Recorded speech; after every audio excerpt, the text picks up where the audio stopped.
Yung presence dito sa Hawaii ng mga Filipino is very significant. No?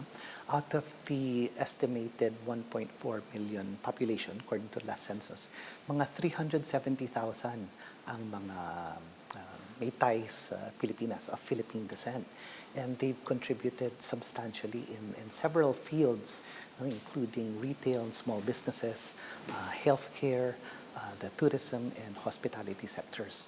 Now, as you're aware, back in 1906, we had the first wave of immigrants arrive in the Philippines when 15 men from the Ilocos region were recruited to work in the plantation of Hawaii. These were so-called sakadas. So if you look at the composition of the 370,000, they estimate about 80% are from the Ilocos region. I'm happy to see that according to the last elections back in November 2022, we have a lot of young Filipino Americans serving in state legislature. We have about 15 total, and there are 3 in the Honolulu City Council.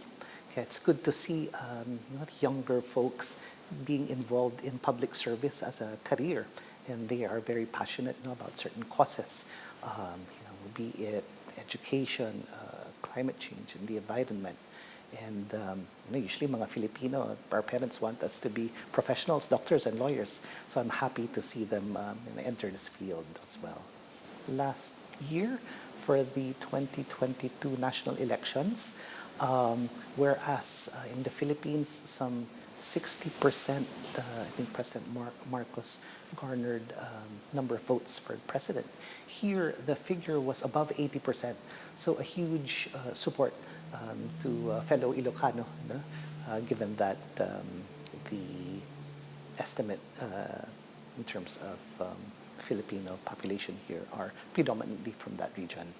I think last time he was here, he did travel when he was governor of Ilocos Norte to sign a sister city agreement.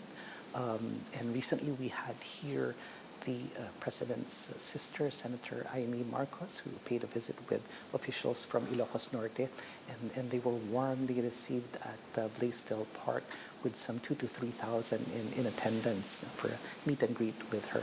So they are very ecstatic to see one of their own come home and visit them. He will have engagements with the U.S. Indo-Pacific Command, currently led by Admiral John Aquilino. And this is quite important considering geopolitical developments that's happening in the region. And of course, the United States is a treaty ally and has been since 1951. So this is a reaffirmation of our security ties and just another manifestation of our close security partnership.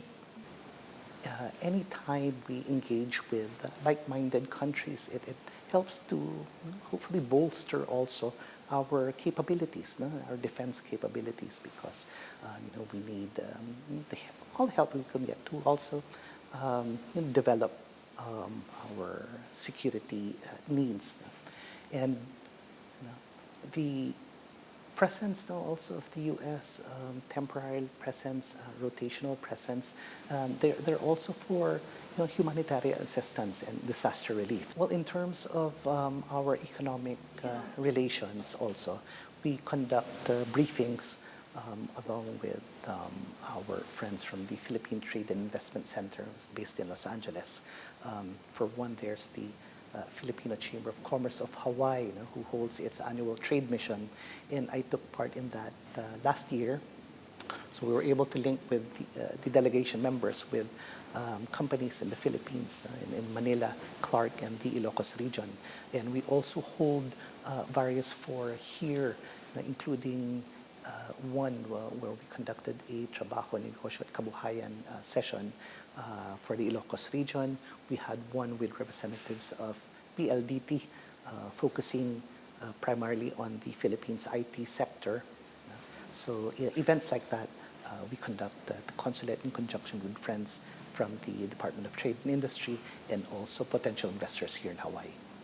Well, for me, ang Bagong Pilipinas means no, a renewal, a reinvigoration, no, and working as one with others in the community so that jointly we may help the country prosper and progress even further.